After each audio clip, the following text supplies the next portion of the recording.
Bora. Bom dia, boa tarde, boa noite, galera. Eu sou o Gabriel, instrutor de mergulho. Estamos com mais um Pode Mergulhar. Fala aí, Zé, com um convidado muito especial. É isso aí, Gabiru. Salve mergulhadoras e mergulhadores do Brasil. Aqui é o Zé Gu falando. Mais um convidado especial para o nosso Pode Mergulhar. Carinhosamente podemos chamá-lo de dinossauro do mergulho. É um instrutor que vai trazer muitas já histórias. Já antes de a gente ter nascido, meu. Isso aí é... É isso aí. O cara traz aí histórias sobre equipamentos de mergulho, sobre fotografia, sobre fatores humanos. Muito papo bom aí pra papo galera. É bom, papo uma é bom horinha hoje. de papo divertido. Vamos então, lá. se apresenta aí pra gente, Pepe. Bom, pessoal, boa tarde, boa noite, bom dia. A gente nunca sabe quando o pessoal vai ver, né? Eu sou o Isso Pedro aí. Paulo Cunha, no mundo do mergulho, todo mundo me chama de PP. Instrutor desde 1985, dá medo de falar essas coisas na frente do pessoal aqui. Eu não era nascido. Completamente louco Também não. por mergulho. Apesar de ter uma carreira na área de tecnologia, fora disso, ter formação de engenharia, a paixão de verdade é mergulho e fotografia. E queria agradecer para vocês pela oportunidade de estar aqui, para a gente bater um papo, contar um pouco dessas histórias aí, desses... Boa. Nós que agradecemos, São Pepe. zeros. A ideia é compartilhar essa paixão sobre o mergulho aí com todo mundo que está ouvindo. Valeu. Né? Exatamente, Vamos... todo mundo sabia um pouquinho mais das histórias do mergulho, de como começou o mergulho no Brasil, de como você evoluiu. Isso é bacana, meu. Eu não sou dessa época não, o mergulho começou uns 20 anos que eu, já sou da segunda geração, terceira Mas geração, tá ali no comecinho. Naquela época era tudo mato mas ainda, eu meu. conheci todo mundo dessa época. Maravilha, Pepe. Você comentou que você não é da área do mergulho, como muitos mergulhadores, né? É uma paixão, uma profissão, acaba sendo secundária, né? O instrutor de mergulho, né? Uma segunda profissão que a pessoa tem. Sua formação original é?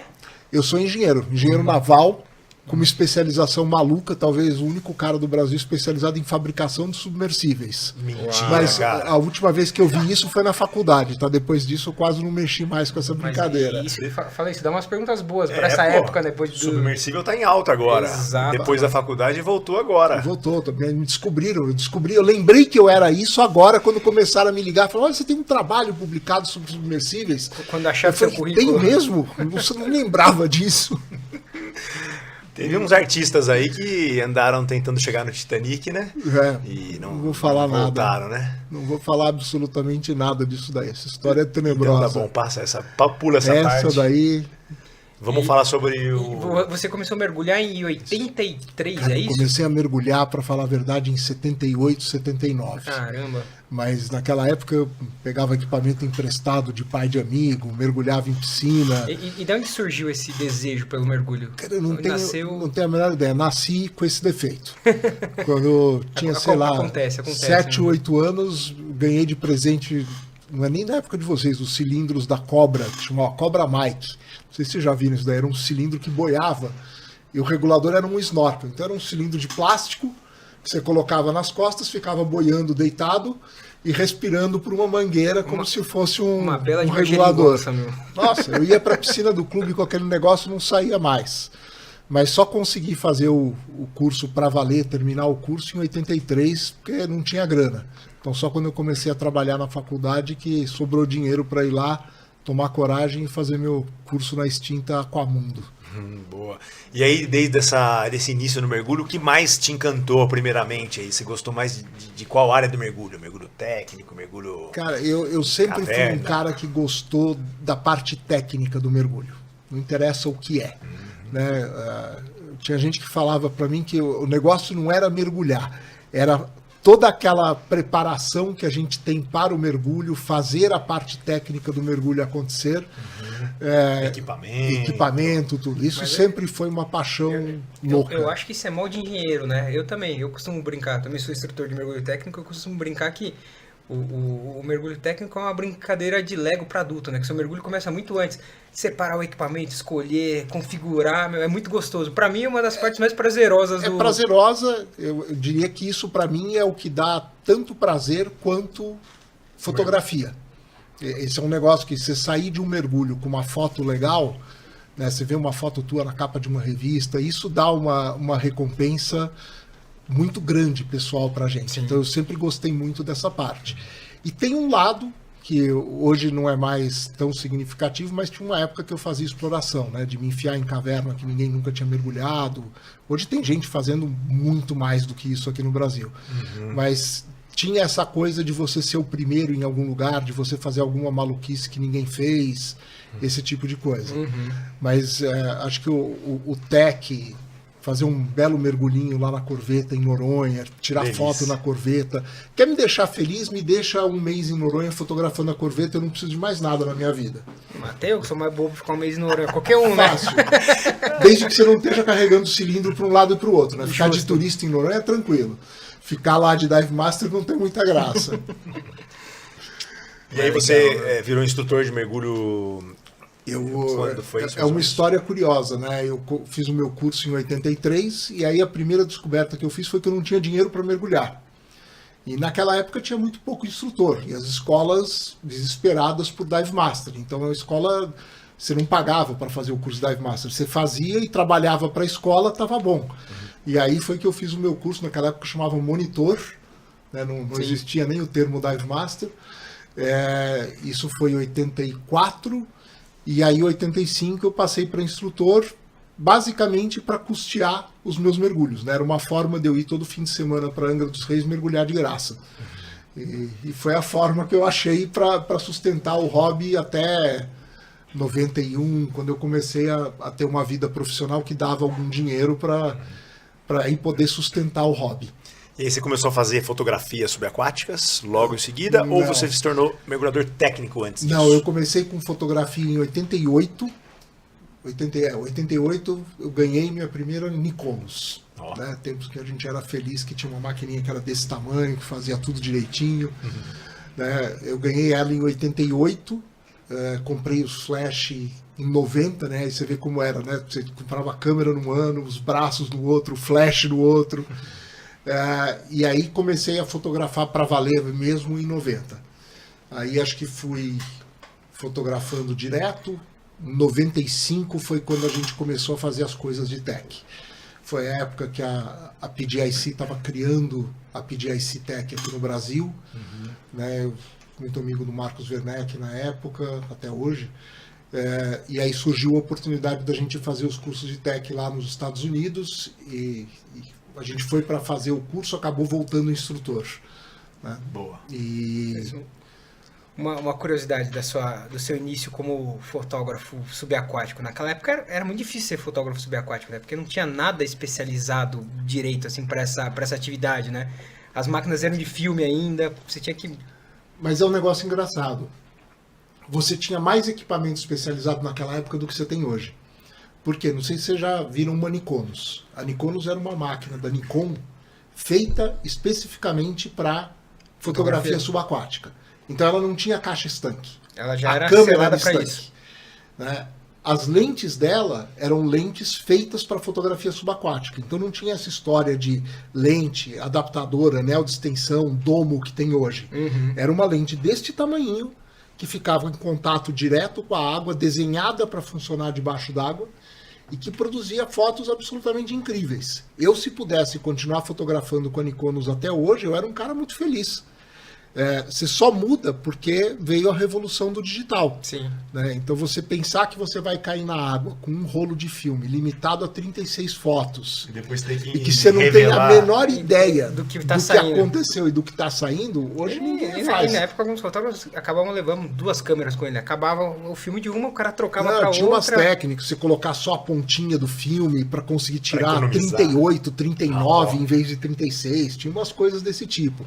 Tinha gente que rebobinava filme em casa, conseguia tirar 42 fotos, umas maluquices desse tipo. Suas fotos saíram em revistas aí, nas revistas impressas, e dessa época. E dessa época. Tem muita foto minha que você olha até hoje e você fala, caramba, a foto é incrível. Eu falo, cara, isso daí foi tirado com uma Nikonos há 30 anos atrás. E eu tenho elas guardadinhas lá até hoje. Eu tive 2 Nikonos. E é uma coisa muito doida, né? Porque a tecnologia evoluiu muito, né? A tecnologia das máquinas fotográficas, as lentes, tudo isso evoluiu bastante e ao mesmo tempo que as fotos antigas ainda são... Você pega capas de revista lá de trás, são coisas incríveis, né? Claro que um monte de coisa facilita, né? Naquela época, você tentar fazer, por exemplo, uma foto de uma caverna como se faz hoje, era uma loucura.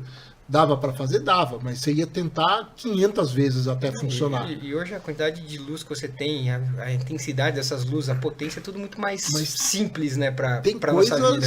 Tem coisas absolutamente bizarras. Por exemplo, a minha Nikon, eu tinha uma Nikon 5, né, que foi a penúltima que saiu. Né, tem umas outras mais velhas na coleção, mas a que eu usava era uma 5. E ela vinha acompanhada, casadinha com um flash que era o Nikon SB103. Esse flash, até hoje, para mim, ele é um dos melhores flashes que existem. É um vermelhinho, não? É um laranja. Laranjão. Você sabe que a gente usa até hoje isso. Que a gente coloca uns sensores para fazer os slaves. E são os melhores flashes para fazer slave em foto de caverna até hoje. Eu comprei 4 SB103 no eBay, que eu tenho guardadinhos lá em casa, para ser slave em caverna. Todas as fotos que eu fiz em caverna com slave, quando você amarra no cilindro do cara lá atrás, que ele vai batendo no teto, batendo em tudo quanto é lugar. Cara, é aquele flash.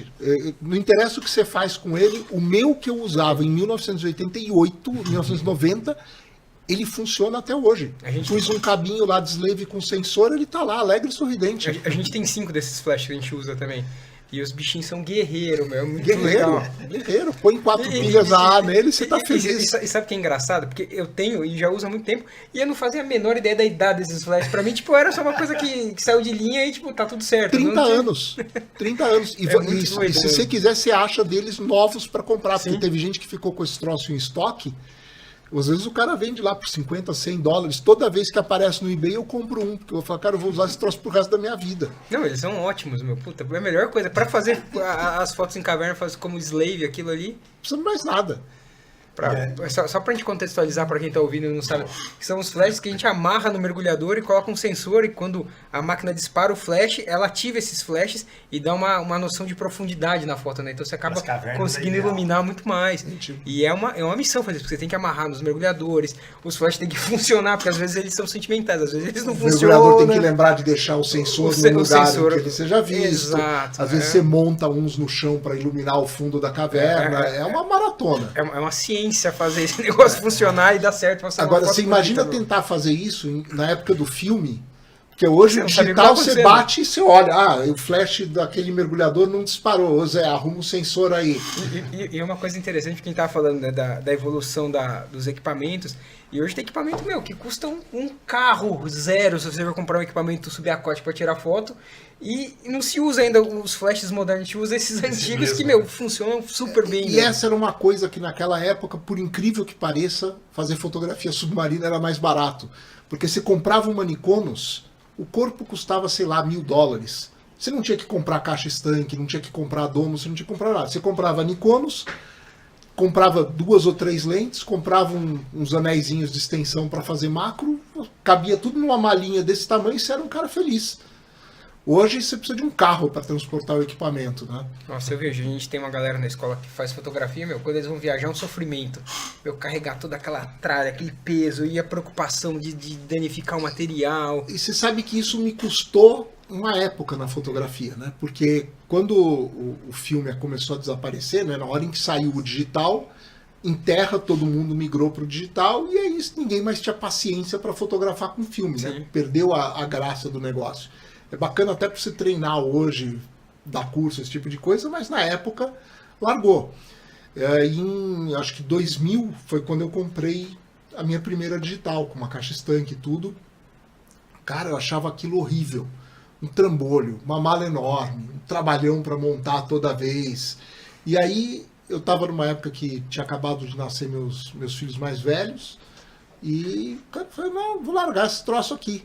A minha caixa estanque de 2000, ela deve ter feito, sei lá, 20, 30, 40 mergulhos, não passou disso. E aí você tá no meio da viagem, você risca teu domo, aí aquela confusão pra polir o domo, Vai entrar numa caverna com uma Nikonos e com uma caixa estanque. Cara, a Nikonos você esconde aqui embaixo do braço, dobra o flashzinho, fica aqui, vira um negocinho desse tamanhinho.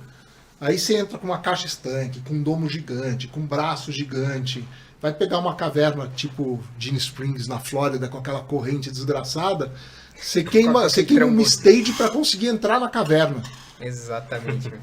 Mas é legal lembrar pra galera aqui que nós estamos falando aí de alguns anos atrás, mas PP continua mergulhando e fotografando até hoje, né? O ano passado, por exemplo, foi legal, eu tava com um grupo no Live Aboard no Enterprise, né? E, pô, legal, né? Todo ano a gente faz essa viagem com o pessoal. E aí o pessoal, a Vivian me ligou e falou, Zé Gu, será que dá pra liberar uma cabine, deixar uma cabine que vai um pessoal? Eu falei, claro, mas quem é, né? Não, fotógrafo, fazer umas fotos lá. Aí chegou lá, é o PP, cara. Porra, super legal. Lembra que nós passamos o feriado juntos? Acho que foi ano passado isso aí. Acho que foi 21. Acho que foi Faz final de uns 21, anos. uns 2 anos. Você estava fazendo umas fotos de propaganda, de equipamentos de mergulho, Exatamente. né? Eu vou Bacana. muito pro Enterprise porque é um mergulho tranquilo, fácil, adoro aquilo. Delicioso. E que é perto, né? Não dá Claro, aquela dor de ótimo. cabeça. Todo mundo devia experimentar isso uma vez, pelo menos, que já é o início de um live aboard, inclusive. Né? É o melhor meu, jogador que a gente tem no Brasil hoje, né? come bem, tranquilo, mergulhinho que sempre dá certo, não tem tempo ruim, Preocupações. não tem zero. preocupação, rola umas fotinhos legais. O barco é Cara, uma delícia. pra mim, eu estando debaixo bom. d'água, pra mim tá bom. Isso. Eu não faço questão nenhuma de estar no melhor mar do mundo, de ter água super limpa. Até hoje, eu me divirto em qualquer lugar que eu caio na água. Boa. É pura paixão por estar debaixo d'água. Aquela história. Quer desestressar, pega uma piscina, põe um cilindro, vai lá Fica pra baixo acompanhando. e se esconde 2 horas no fundo da piscina, sem celular, sem nada. Você volta outra pessoa. Pra mim, isso daí tá bom. Agora, já viu o PP mergulhando, tirando foto, mas já viu o PP também vestido com aqueles equipamentos antigos de... Mas deixa eu perguntar Fala um aí, negócio fala pra aí. ele que comentaram. Comentaram não, né? Todo mundo sabe, né? Mas não sei se todo mundo sabe que a foto é dele. Como assim todo mundo sabe? Todo mundo já viu essa foto, meu. Qual foto? Que é a foto da Carol Schrapp no Wilma Hooker. lá Que saiu em Bonai, revista, em boné. Essa foto ela tem uma história muito E engraçada. o fotógrafo foi o PP. Muita gente já viu essa foto e não faz nem ideia que foi você que tirou essa foto. Muita né? gente copiou essa foto. Tem muita gente que fala que a foto é fake, que ela é feita no Photoshop. Né? É uma foto da Carol Schrapp, que é recordista aí de apneia. Ela já instrutora teve aqui de- no podcast, inclusive, meu. E Um dos primeiros. Fiz várias episódios. viagens com a Carol para fotografar. Né? A Carol foi minha modelo oficial durante uns 4 anos. Pô, que legal. E essa foi uma das primeiras viagens. Eu estava voltando a fotografar, tinha acabado de comprar o equipamento de novo. Né? Foi quando tinha parado naquela época, eu falei, resolvi voltar e fui fazer o curso de freediving com a Carol e a gente aproveitou para fazer Mas a foto. pergunta é, foi digital ou foi no filme essa foto? Né? Foi digital. Aquela lá foi digital. Aquela lá nem sairia no filme. Porque a iluminação dela era uma iluminação bem complicada. Sim, imagina. Ó, depois a gente tenta pegar essa foto e colocar aí pra galera Sim. ver, né? É uma foto muito isso legal, a gente pode né? fazer. Depois a gente Bora. manda ela para vocês. Mas essa foto foi uma loucura que eu fiz com a Carol, que a gente olha para aquela foto até hoje, a gente dá risada de como que ela foi feita.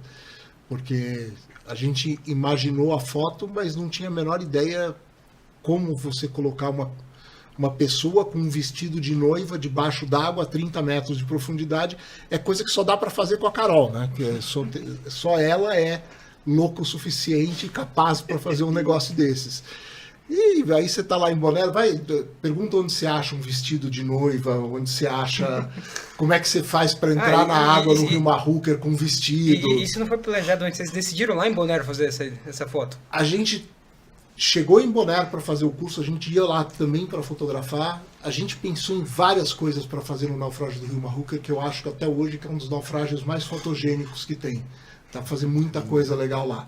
E a gente imaginou um monte de coisa e nenhuma ficava que você falava, meu, tá muito legal. E aí um dia antes da gente ir embora, né, 2 dias antes da gente ir embora, a gente teve a ideia de como fazer essa foto. A gente gastou praticamente um dia inteiro planejando. E aí você vê o valor do planejamento para você executar um negócio complicado.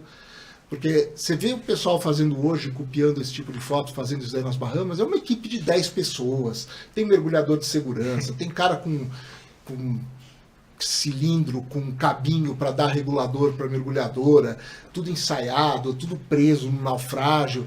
Cara, era eu e a Carol, mas ninguém. Né? Como é que a gente entra na água com 4 cilindros, com vestido, com lastro? Como é que a gente posiciona, como é que a gente coordena, como é que a Carol respira, tudo isso daí a gente passou um dia planejando. E aí a gente foi lá no dia seguinte, caiu na água, executou e a foto saiu do jeito que a gente tinha imaginado. Bom, né? E a foto ficou incrível, meu.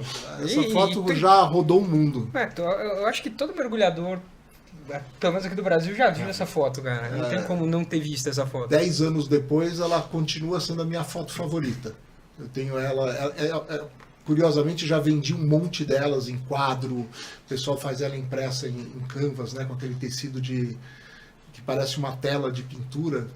Tem aos montes aí. Acho que a única vez que eu ganhei dinheiro com fotografia na minha vida foi com essa foto. Imagino, mas é muito legal a foto. Essa daí tem uma longa história. Pode pegar, se colocar eu e a Carol aqui para contar essa história, vocês vão dar muita risada. Dá um episódio só sobre essa. Dá um episódio. Não deve ter sido uma Dá um episódio porque foi bizarro. A logística para fazer um negócio desse. Não é simples de entrar e sair, ainda mais com um vestido de noiva ali, na água, tudo molhado. Quando você fala de... Mas ser confortável, né? A Carol poder fazer uma apneia, ou enfim... Só pode mergulhar com aquilo que tá embaixo d'água, com aquele vestido todo... E o tecido enrolando em você, meu, deve ser... Aquilo ali é a foto do MacGyver, cara. É pura improvisação, puro planejamento. Mas a Carol é fera. A Carol não tem... Eu provavelmente... Carol acho que passaria uma festa de casamento inteira em apneia, né? Eu não conheço ninguém com quem eu tivesse conseguido fazer aquela foto que não seja a Carol. Eu acho que nem se tivesse a 5 metros de profundidade seria tão fácil fazer. Tanto que o pessoal fala, né? Não, o PP tem aquela foto no naufrágio que é lindo. Aquela foto não é do PP, aquela foto é 50% do PP, 50% da Carol. Porque a ideia nós tivemos em conjunto e se não fosse ela, a foto não tinha saído de jeito nenhum. Eu tava lá, eu era o carinha que carregou as tralhas e clicou. Mas o trabalho pesado foi da Carol. Imagina. Boa. Viu, mas bora falar dos equipamentos antigos aí, dessa sua pira aí de colecionador. Essa história também é engraçada, porque, cara, eu adoro equipamento. Que nem a gente estava brincando, né? O negócio de engenheiro se adora. E eu sempre fui fascinado por como que os equipamentos evoluíram. Porque equipamento de mergulho, se você for olhar, cara, nos últimos... Tirando o computador e lanterna, eu acho que o que a gente usa hoje tem praticamente zero de diferença para o que a gente usava em 1970. É o tipo de coisa que não evolui. Então eu sempre tive uma atração por aquilo que aconteceu antes de 1970 a 1980. Principalmente com equipamento de mergulho profissional. Né? A gente, até 1950 e pouquinhos, o único jeito que tinha de mergulhar era escafandro. E no mergulho profissional, hoje... ninguém usa equipamento scuba, né? É um troço que não é seguro para o mergulho comercial, né? Para você trabalhar debaixo d'água.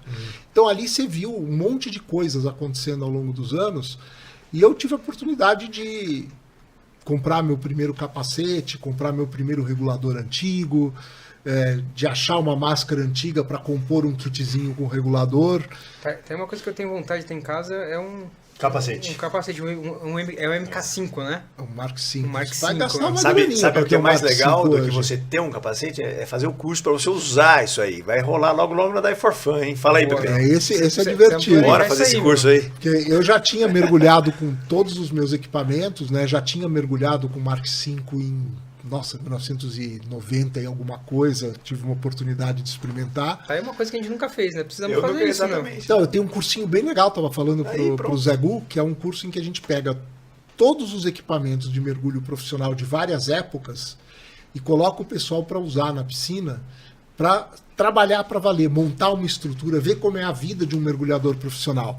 Homens de honra. O Mark V ele é o mais difícil de fazer, porque não é um equipamento trivial para você mergulhar, por uma razão super simples, são 100 quilos de equipamento. Não é qualquer um que consegue colocar 100 quilos de equipamento sentado, levantar, andar. Não é um negócio trivial. Não, né? eu imagino toda a logística, né? Porque ele é conectado por umbilical, né? Tem que ter toda a estrutura. O umbilical é fácil. O umbilical a gente usa com todos os capacetes. Você consegue adaptar uma mangueira normal nele ou tem que ser toda a estrutura específica dele? Não, você pode adaptar um umbilical normal nele. Você tem que ter um umbilical de verdade. Sim. Né? Você preparou um umbilical de verdade ali, você tem um adaptadorzinho que você consegue colocar no Mark V, porque a mangueira original do Mark V é uma mangueira isso daqui de espessura. Né? Você não precisa de um negócio desses para mergulhar na piscina. E aí o resto do equipamento que a gente usa nesse curso, né, tem a console que faz toda a passagem do ar para o umbilical, regula a pressão, tem comunicação, tem tudo isso daí, é a mesma para qualquer tipo de equipamento profissional. E aí a gente alimenta isso ou com um compressor de baixa pressão ou com cilindro. O problema do Mark V é que se você quer fazer isso com cilindro, você prepara um estoque de uns 20 cilindros. Porque vai ar que não acaba mais com aquele negócio. E você tem que ficar lá Ele é trocando. fluxo contínuo, né? Ele é fluxo contínuo. Demanda, né? Então, É. vai-se embora. Não, e é fluxo contínuo, e como ele é muito grande, e o capacete é integrado na roupa, né?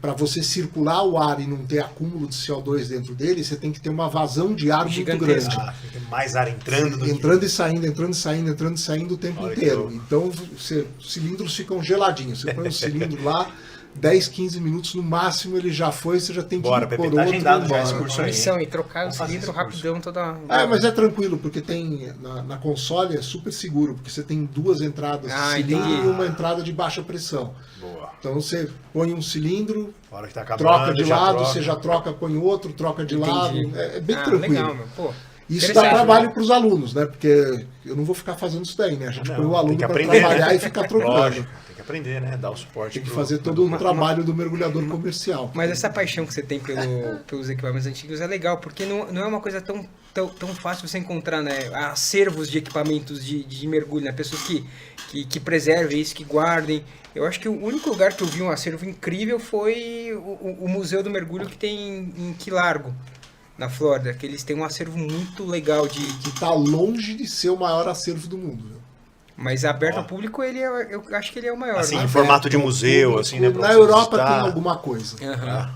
Aqui perto da gente, aquele da Flórida é provavelmente o maior.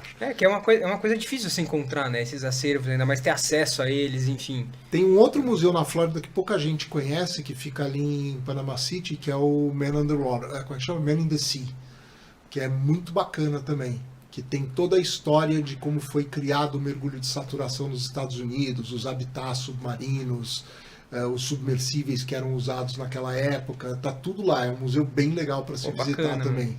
Quando for mergulhar lá nos naufrágios do Golfo do México, vale a pena dar uma passada lá. Na Europa tem uns museuzinhos bacanas, agora o divertido mesmo são as coleções particulares.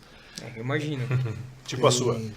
A minha é ridícula, cara. A minha, comparado com o que tem por aí, eu tenho, sei lá, 10, 12 capacetes. Verdade, monte tem de um roupa. brasileiro mergulhador que tem uma das maiores do mundo, né? Tem um cara aqui no Brasil, ele não abre a coleção dele, mas que ele está entre os maiores colecionadores do mundo. Tem uma coleção que eu conheço a dele, eu diria que deixa aquela do Museu da Flórida no chinelo. Isso é uma coisa interessante, porque a gente vive o mergulho e eu não sabia disso, que tem uma das maiores acervos está aqui no Brasil. Isso Mas é é muito porque é louco. particular, É particular, e tá não é guardado, aberto né? ao público. Mesmo na Flórida, né? Você tem lá o Leon Lyons, que ele tem uma coleção absolutamente bizarra de equipamento. Durante Pepe, um bora tempo- fazer um museu aí pra galera, meu, visitar. Vamos. Você vê quem paga um negócio desses, né? Eu garanto por você, o que eu conheço de gente aqui no Brasil que tem equipamento antigo sendo usado como peça de decoração, você pega Lá na A gente escola, tem, a gente tem... nas tem escolas, Astral ali do nas- tutor, né? nos representantes de equipamentos aí, que Sim. você pega o Pablo da Cissub tem umas peças bacanas, Verdade. o Lúcio Engler tem umas peças bacanas, tem um monte de gente aí. Mas são coleções particulares que estão trancadas num escritório, numa salinha, num depósito e que ninguém vê.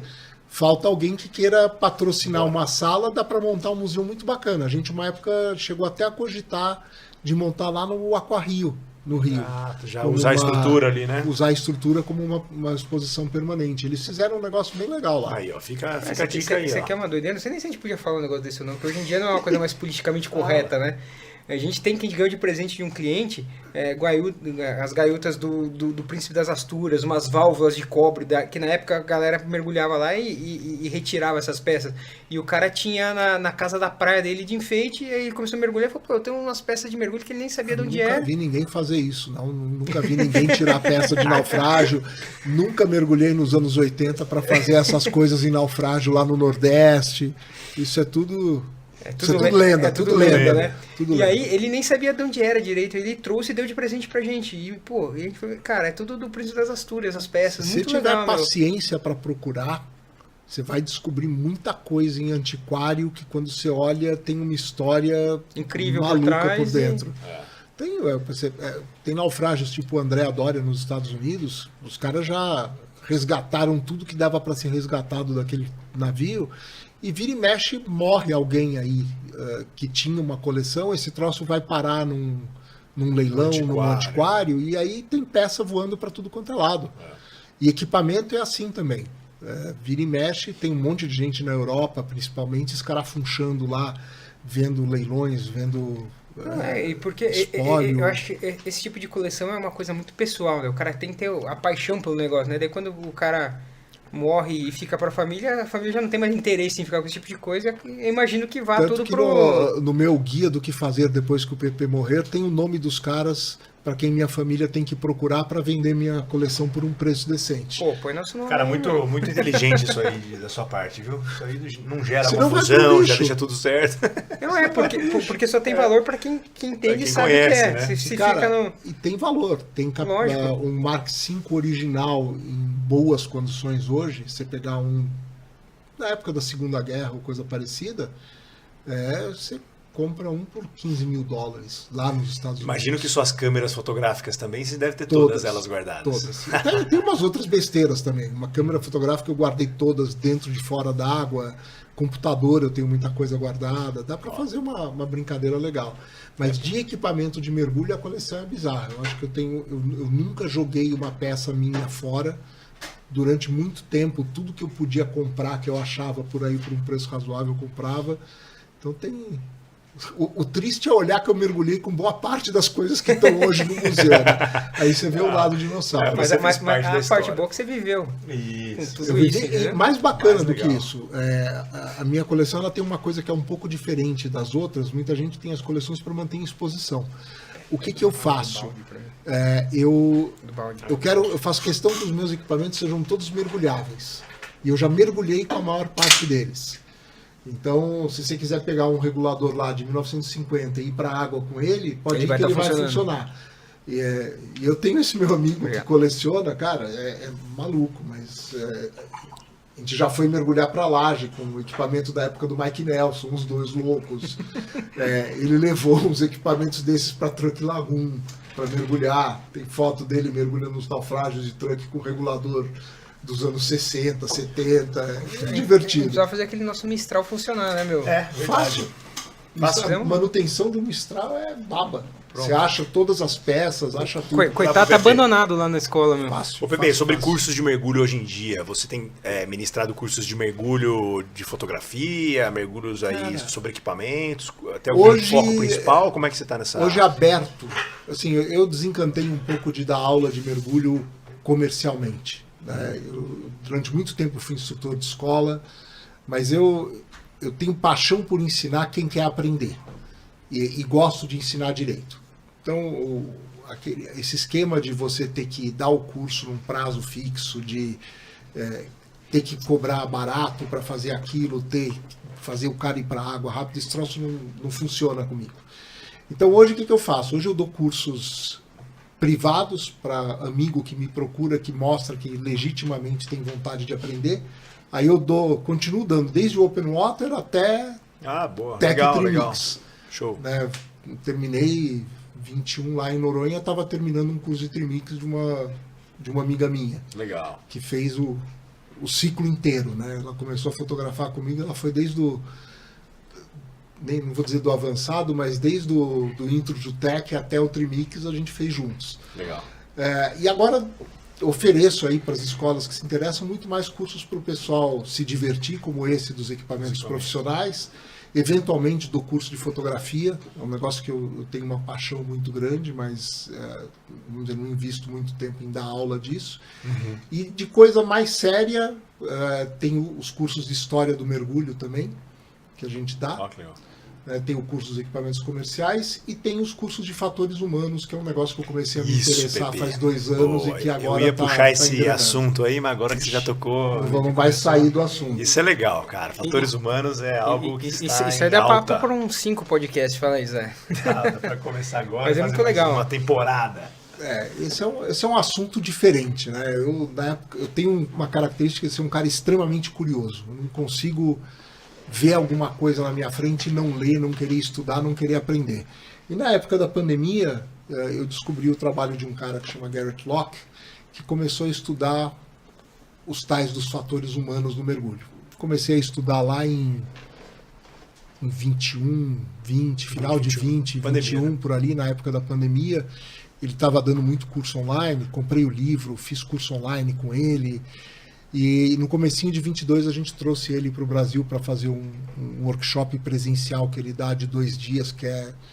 Cara, se você me perguntar hoje, eu digo que foi o melhor curso que eu fiz na minha vida. Só que aí eu não estou falando do melhor curso de mergulho. Eu estou falando do melhor curso em geral, incluindo tudo que eu fiz de treinamento corporativo, de liderança, de trabalho em equipe, de tudo que você pode imaginar. Eu nunca fiz um curso que eu aprendi tanto em 2 dias e tirei tanto conhecimento num prazo tão curto. E quando esse curso terminou, eu estava com o olho arregalado assim, eu encostei no Gerrit e falei, Gerrit, como é que eu continuo isso daqui? Como eu propago isso, né? Como eu passo isso pra aprendo, frente? passo esse troço para frente? Ele falou, cara, você pode entrar num programa de desenvolvimento de instrutor. A gente tem hoje, na época ele tinha acho que 7 instrutores no mundo inteiro. Eu falei, não, quero fazer, né? Já me convenceu, na hora. Na hora, imediato. Vira Só instrutor, que pronto. Depois eu fiquei me xingando, né? Porque eu fui descobrir que o Gerrit é um dos caras mais exigentes. Acho que talvez ele seja o instrutor mais exigente com quem eu já trabalhei. O assunto tem uma profundidade enorme, Você uma quantidade já finalizou esse enorme de curso coisa. ou ainda não? Eu estou na reta final dele. Hoje eu posso dar os cursos básicos, né? Os introdutórios, as palestras que nem a gente fez lá na Aquadive, na Dive for Fun. Mas agora, esse mês, esta semana que está entrando, se Deus quiser, eu saio como talvez o 11º instrutor da Human Dive. Nervos à flor da pele, esse momento é bom, hein? Nervos à flor da... Eu brinco que você trabalhar com um cara exigente como ele te deixa num estado de nervos e se começa a colocar em dúvida, né, se você é capaz de fazer aquilo ou não. Cara, eu nunca tive medo de fazer prova na minha vida, mas essa daqui eu tô ralando, tô estudando, tô me preparando porque eu sei o que ele vai me cobrar durante esses cursos, né? E vai ser sorte do pessoal que vai fazer os cursos aí nessas 2 semanas, porque vai estar com ele na sala e sabendo que ali não tem pergunta não respondida, né? O cara é uma enciclopédia ambulante de 20 anos de estudo disso. Legal. Que tá lá para responder. E vamos dar uma introduçãozinha desse assunto, só para explicar para a galera um pouco sobre o que nós estamos falando. Para a galera entender, conhecer e provavelmente a gente poder marcar uma próxima palestra, um curso na escola, para quem se interessar poder vir. Esse é um assunto fascinante, porque ninguém fala disso no mergulho, ou ninguém falava disso no mergulho. Mergulho, quando você vai para um curso, pega um Open Water, por exemplo, você dá lá uma parte teórica do que é o ambiente marinho, como que funciona o mergulho, e você vai para a piscina e ensina para o cara um monte de habilidades técnicas, né? Como é que o cara desalaga a máscara, como é que o cara troca ar, como é que o cara usa o colete, e assim vai. Mas você fala muito pouco das habilidades não técnicas no mergulho. O que são habilidades não técnicas? São coisas como formação de equipe, liderança, comunicação, que a gente chama de consciência situacional, de você perceber o que está acontecendo à sua volta, você reconhecer quais são os fatores que fazem com que você tenha mais chances de cometer erros. E essas coisas não são técnicas, são as tais das habilidades não técnicas que você junta tudo dentro de um pacote chamado fatores humanos. E o mergulho ele é um esporte de contemplação, cooperativo, né? Então você está ali num social todo, você depende de todo mundo que está no barco, do seu grupo, da sua dupla. Quantos times você tem aí, né? Exato. Você e seu dupla é um time, você, o seu dupla e o instrutor é o outro time, ou o dive master que está na água. Você tem um outro time que são os mergulhadores que estão na água com o capitão do barco. E isso depende muito do trabalho em equipe. Sim. À medida que você vai saindo do básico ali, então, do Open Water, quando você entra no técnico, eu diria que 50% do sucesso de um mergulho técnico não está nas habilidades técnicas, está nas habilidades não técnicas. E ninguém fala disso em lugar nenhum. Né? Ninguém ensina isso. Não ensinam isso nem em curso de instrutor, que é um negócio para mim bizarro, porque o instrutor ele está liderando um time. Ele é a referência para os alunos ali. E a maioria nenhum dos cursos de instrutor que eu conheço fala explicitamente sobre habilidades não técnicas. Eles falam um pouquinho de técnica didática, como que você transfere o conhecimento, mas ele não entra numa coisa extremamente importante, que é a questão do erro humano. Se você olhar os acidentes de mergulho, da forma que a gente trabalha, principalmente no mergulho técnico, ou no ambiente de um scuba, de um open water, você tem um nível de redundância de equipamento ali que é praticamente impossível você ter uma falha de equipamento. E a maioria esmagadora dos acidentes é justamente a falha humana Se você olhar, do operador do equipamento. Você tem uma pesquisa do Garrett que mostra exatamente isso. Ele analisou mais de 1000 incidentes de mergulho, tentando pegar qual é a causa raiz daqueles incidentes. E você percebe que no fundo daquilo está a questão do erro humano. Só que o erro humano, a gente tem que tomar bastante cuidado com isso, porque é muito fácil, quando acontece um acidente, você apontar o dedo e falar, o mergulhador errou. É que nem você falar, o avião caiu. O avião caiu por quê? Erro do piloto. Não é erro do piloto. O erro do piloto foi só um elo de uma cadeia que envolve treinamento, envolve processos, envolve standards, envolve a parte do avião em si. É uma sucessão de acontecimentos. É uma sucessão de acontecimentos que muitas vezes começa muito, muito antes do acidente. Se você pegar, por exemplo, tem um documentário que o Garrett fez que chama If Only. Ele mostra um acidente de um mergulhador que estava fazendo um curso de rebriefing. Um acidente fatal. Esse documentário está aberto lá na internet. Se você entrar no site www.thehumandiver.com, você clica ali em cima em iPhone, tem o documentário e tem o link para a versão legendada que eu fiz em português, dá para você assistir legal. Ele inclusive tem um guia para você interpretar o que você está vendo ali. Ele mostra que o acidente do cara, ele acontece por coisas que aconteceram na formação dele como mergulhador open water anos antes. Coisas que aconteceram num curso de 1 ano que ele estava fazendo de formação de mergulho técnico. Coisas que aconteceram semanas antes do acidente. E que tudo isso foi acumulando e culminou num acidente fatal. E essas são as coisas que ninguém fala.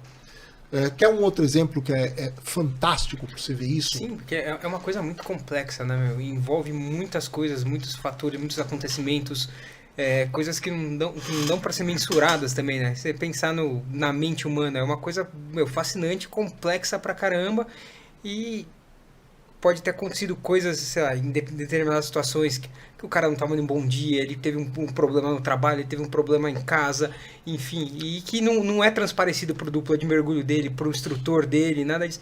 Então é muita coisa, e é um assunto muito fascinante, é muito interessante você começar a tentar entender tudo isso, né, Pepe? E o mercado de mergulho, ele é ingrato para isso, porque ele não propicia um ambiente adequado para você discutir ou aprender esse tipo de coisa.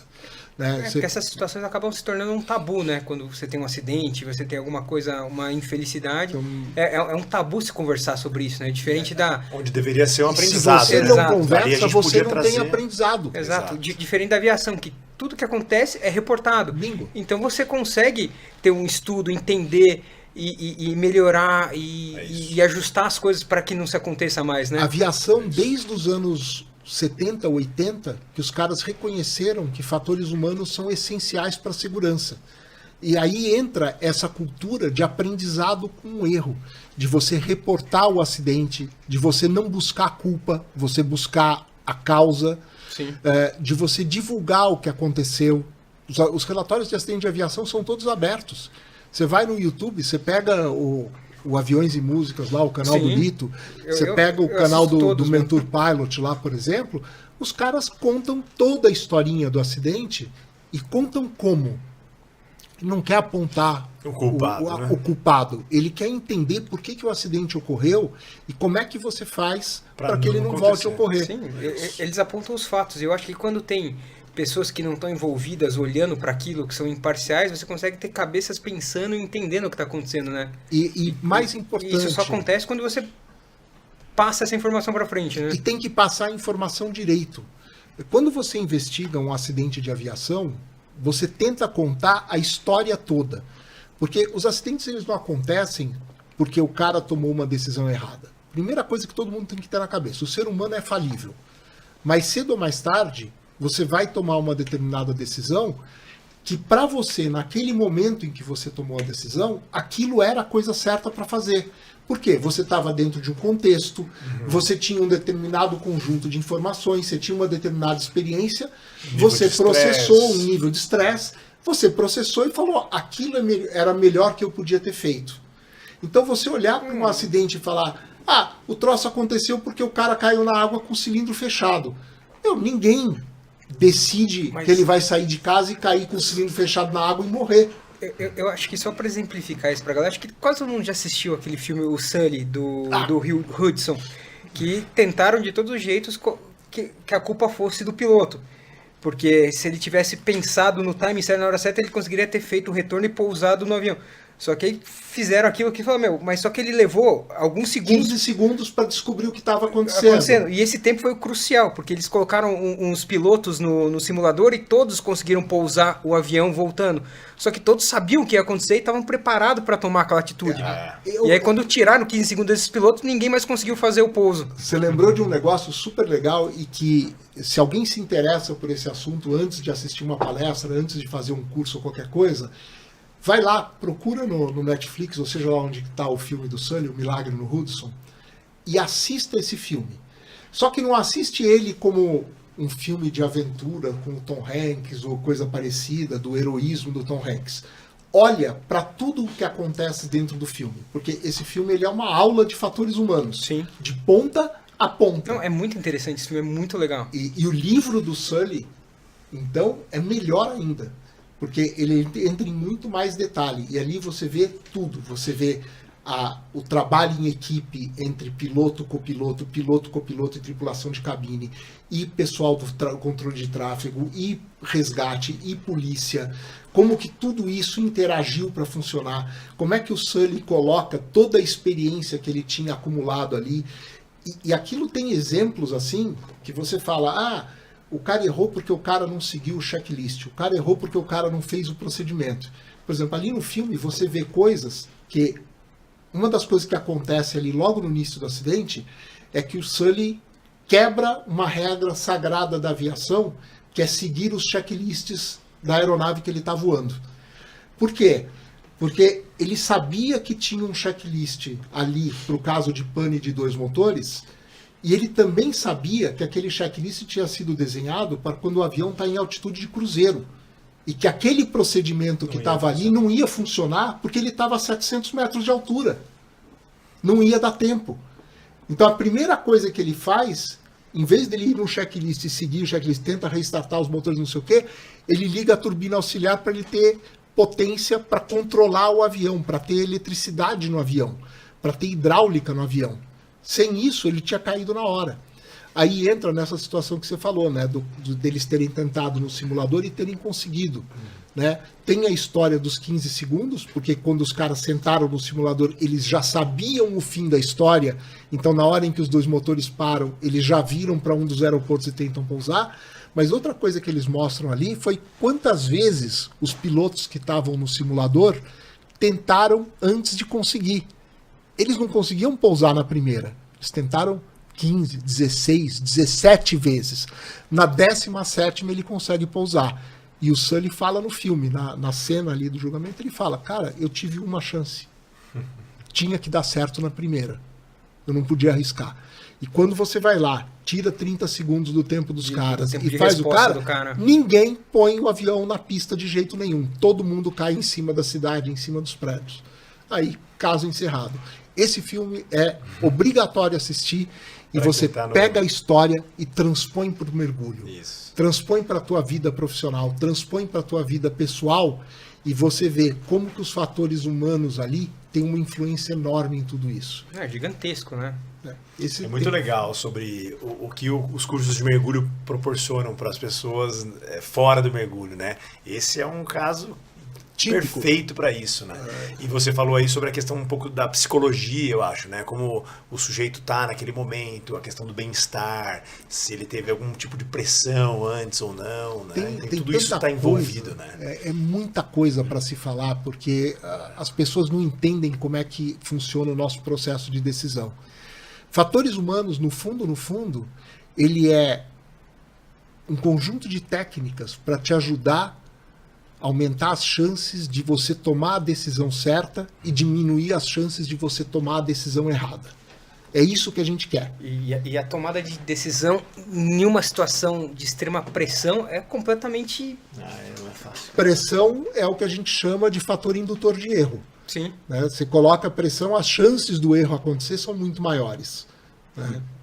E essa pressão nem sempre é uma pressão perceptível. Né? Às vezes, quantas vezes vocês já pegaram na vida profissional de vocês um casal que vem fazer o curso e que você percebe que, por exemplo, a esposa está com zero vontade de mergulhar, não tem a capacidade, está fazendo para acompanhar o marido. Já começa daí um possível problema, né? Começou Lá na frente, aí, tem uma pressão psicológica. Você põe em cima disso, por exemplo, um marido mais dominador, que tem controle, que põe pressão em cima da esposa, você está criando o cenário perfeito para um desastre. E que não tem nada a ver com o mergulho em si, né? Aí, ó.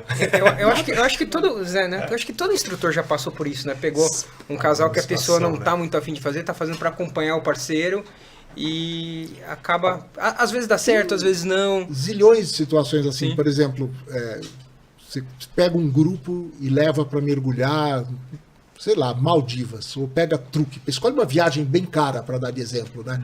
Pega truque, que o cara ficou anos lá para juntar $20 mil para ir mergulhar em truque, e o cara bebeu à noite, acordou se sentindo mal. Qual é a chance desse cara olhar para você, instrutor, E falar que não vai. falar assim, eu não vou. Não vou. Não tô me sentindo bem, eu vou abortar o mergulho. Qual é? Mesmo sabendo que essa seria a melhor opção, né? Zero. Até mesmo quando você tá num grupo ali de amigos, coisa e tal, e o cara não tá muito confiante ou coisa e tal, ele acaba cedendo pela pressão da galera, não, tá todo mundo indo, eu vou também, então isso é muito ruim, né? E é uma coisa que eu sempre falo para meus alunos, falo, cara, se você não acordou bem, você não tá feliz, não vai ser seu último mergulho, só vai ser mais um mergulho. Ele então, pode ser o último. Se você for desse jeito. Exato. E se você olhar a quantidade de acidentes que acontece por causa disso, é um troço inacreditável. E tem muita lição aí. A gente fala que fatores humanos... Tem muito para aprender, né? Eu, principalmente, acho que o mundo do mergulho em si, acho que precisa, nesse ponto dos fatores humanos, e olhar com mais seriedade esse tipo de situação... Mesmo nessa questão dos acidentes, né? De reportar os acidentes, a gente aprender melhor com os acidentes que aconteceram, porque hoje em dia é um pouco acobertado isso. No próprio mergulho, na questão dos rebreeders, tem um fórum, eles têm uma planilha que eles tentam repor. Não tem mais, parece. Não, acabou, o cara parou de fazer. Tem isso, não tem? Isso era legal, isso era bacana. Era interessante, porque você conseguia... entender minimamente as situações, o tipo de equipamento que a pessoa estava usando, as condições que a pessoa estava... Tinha alguma informação. Sim. Mas não tinha a história. Por isso que eu falo, assista o vídeo do If Only, que você vai entender o quão importante é você entender o contexto em que o cara estava, para você poder entender por que ele tomou as decisões. Nessa planilha do cara, eles tentam, resumidamente, na última coluna, ele tentava contar um pouco da história quando ele tinha informação a respeito, mas era uma coisa muito básica, era muito... E você vê, pergunta... Vou criar polêmica agora. Basicamente, com essa planilha, você conseguia... olhar, grosso modo, basicamente as profundidades que estavam, os locais, o tipo de equipamento que a pessoa estava usando, o nível de experiência dela, e era isso. Era tudo que você tinha. Agora, você tem aí, teoricamente, em todas as certificadoras, quando você tem um incidente ou um acidente, você tem que preencher um relatório de incidente e mandar. Um report para mandar no certificador. Que nem todo mundo manda, né? Porque os caras têm medo que se mandar aquilo vai ter alguma represália, né? O que a gente chama de falta de segurança psicológica e cultura justa, né? O cara tem medo de ser penalizado pelo que aconteceu, ele tem medo de ser ridicularizado. Então, quando o cara preenche e manda alguma coisa, o que a certificadora faz com aquilo? Ele ser julgado que ele não é profissionalmente capaz de fazer o que ele está fazendo. Entendeu? Ela engaveta, né? Ela engaveta. Ela esse engaveta por quê? Porque aquele relatório existe porque ele é uma proteção legal para a certificadora, que se ela for processada, ela fala, o erro foi do instrutor, não foi meu. Foi assim a vida inteira. Agora, um caso específico nos Estados Unidos, que envolveram a certificadora, dizendo que a certificadora era responsável pela qualificação do instrutor, que era responsável pela etiquetinha que tinha na porta do dive center. Aí os caras estão começando a ficar um pouco com o pé atrás. Mas você não tem em lugar nenhum, já criaram um sistema para isso tudo, ninguém reporta, ninguém divulga os acidentes. Então, zero aprendizado em cima disso. Bem interessante. Os acidentes, nem os incidentes. Nem, né? muito menos incidente. Pô, tomara que esse curso seu propague bem aí pelo Brasil, aí pelos instrutores, principalmente, mergulhadores técnicos, né? Isso é Que saudável. a gente faça uma... Isso daí deveria melhora. ser... Tem uma certificadora... Não, além de saudável, é um tema muito interessante, Pepe. É uma coisa que, se deixar, a gente passa o dia todo conversando aqui. fácil, Legal pra caramba. Fácil. Eu acho que por conta dos meus fatores humanos momentâneos, eu não vou conseguir fazer agora nessa turma, mas na próxima põe meu nome lá. A próxima já vai ser em português. A ideia é montar pelo menos uma turma a cada 3 meses aí. E tem... Com certeza iremos participar. Meu. Tem Seremos curso online que dá para fazer. Seremos eu tô seus alunos, traduzindo meu. os cursos. Acho que assim, para mim foi uma descoberta. Mas eu acho que os fatores humanos do contato é mais legal do que fazer um online, meu. Também acho. Mas tem uma parte que ser preparatória, teórica, que é legal você fazer online, porque você já adianta e já põe a sua cabeça para pensar. Então, quando chega no curso presencial, você já está dentro do contexto, você já sabe o que tem que acontecer ali. Então, você tira muito mais proveito. Eu acho que a gente pode usar esse episódio de podcast para fazer um movimento aqui na internet para que a galera se conscientize e comecem todos com esse curso do PP e se torne uma discussão saudável sobre o assunto, o tema, e todo mundo cresça com isso, né? Para trazer mais segurança para o mergulho, né? A ideia é essa, né? Não só para o mergulho, né? Para o mergulho ele faz muita diferença, porque o mergulho é um dos piores exemplos de como isso não é usado. Mas fatores humanos é um negócio que é completamente genérico por natureza. Sim, para tudo. Você faz aplicações específicas dessa teoria toda para qualquer área. Eu estou construindo agora, por exemplo, um curso de fatores humanos para operações de missão crítica em tecnologia. Né? Essas operações gigantes que tem de banco, essas coisas que não pode parar nunca, também tem fator humano envolvido nisso. O sistema não cai sozinho porque deu vontade. Né? Quanto causa de prejuízo para um banco? Às vezes o cara apertou um botão ali, era o outro botão que era para apertar, pronto. O que a empresa faz? Tchau. Quem foi que apertou o botão? Tira o cara. Zé Bu, você está demitido. Aí, Aí não arrumou o problema, né? Aprendeu quanto com isso? Zero. Verdade. Então, isso é um negócio que é sensacional, e eu estou oferecendo para toda a escola que quiser, eu estou oferecendo palestras gratuitas para a gente começar a falar disso. Eu estou fazendo isso porque eu acho que isso pode mudar a cultura do mergulho. Não inventei essa história. Quem veio com essa história de que é possível fazer diferente, é possível mudar, é possível ser melhor, foi o Garrett Locke, e ele transmite isso com muita paixão para os instrutores deles, e a gente tenta reproduzir isso e trazer para todo mundo. Então, as palestras estão aí, vocês foram dos primeiros a fazer. O Zé, de cara, quando eu anunciei que estava dando para fazer, o Zé falou, eu quero trazer isso daqui para a Aquadive, para a Dive for Fun. Né? Até agora a gente já fez isso em 4 locais, né? Foram 3 escolas mais uma empresa. Eu estou dando isso porque eu acho que isso pode mudar o perfil da segurança no mergulho. Com toda certeza, e trazer benefício para todo mundo, né? Todo mundo. Para todos os mergulhadores, instrutores, para a comunidade em geral, né? Tem algumas profissões que quando o cara faz esses cursos, o cara fala, cara, por que eu não aplico isso dentro da minha profissão? Dia a dia, né? Um exemplo disso é médico. Né? Medicina, cirurgia, UTI, é um cenário de risco. Completamente. Né? E que a mesma teoria se aplica, e se você for olhar como funciona um hospital, os caras estão literalmente no século passado em fatores humanos. Eles não a tecnologia evolui, os equipamentos são técnica, cada vez melhores. Tudo, mas em termos de fatores humanos, os caras são zero à esquerda. Quem sabe usar isso extremamente bem é a aviação, que a gente deu o exemplo. A indústria ferroviária, por exemplo, na Europa, no Japão, esse tipo de coisa usa muito disso. Quem mais usa? Usina nuclear é mandatório falar de fatores humanos. E aos poucos isso daí vai chegando em outras indústrias também. O Garrett cismou com mergulho porque ele ele adora mergulho, é a paixão dele. Legal. Mas ele vem de aviação. Ele foi instrutor da Força Aérea Inglesa por 20 anos. Então, faz todo sentido ele ter tem essa todo o cabeça. Pepe, baita conversa legal, cara, mas acredite ou não, já passou uma hora de Pelo papo, amor cara, de Deus, rápido assim, ó. Eu falei Bom, que a eu falo gente... demais. Não, pô, Não, show mas de é, bola, mas daria quando pra fazer o uma papo tá temporada legal, inteira, boa, assim. meu. É bom. Vamos chegando pro final aí. E fica o gancho pra gente fazer um episódio só sobre isso, né? Bora, com certeza. Bora Quando marcar vocês um quiserem. próximo só sobre os fatores humanos e destrinchar esse tema com... Queria que o Pepe mandasse uma mensagem pra galera aí. E, pra mim, na verdade, eu queria saber 2 lugares que você mais gostou de mergulhar no mundo, pelo mundo afora. Um é difícil, então 2 pra não deixar o primeiro. Um é bem complicado difícil, né? porque eu nunca vou conseguir escolher. Eu acho que o mergulho que me marcou muito foi Tonga, com as baleias. Nossa, espetáculo. Passar uma semana lá mergulhando com aqueles bichos de 40 toneladas do teu lado, Surreal. sim, surreal. O segundo é difícil de escolher, tá? Porque eu tenho várias paixões, né? Eu adoro o naufrágio, acho que Truk foi um lugar fantástico. Boa. Adoro Grandes Animais, Revila foi um lugar lindo. Eu achei que ele fosse falar nossa piscina, não pô. ficou esse Não, mas nome. pode ser, pode ser. Mas o número 2, pra mim, por incrível que pareça, eu dou o nome, endereço e telefone pra ele. Corveta Ipiranga em Fernando de Noronha. Maravilhosa, É um né? clássico. Sempre bom. É um clássico, é um Aquele mergulho azul que ali, não dá. Aquilo ali é um mergulho para voltar toda hora e fazer, refazer, Todo ano, refazer. pelo menos. Passei Vale a pena, né? 21 eu tava lá, eu acho que a gente ficou a semana inteira ali, devemos ter feito 4 ou 5 mergulhos na corveta. Era pra. Maravilha.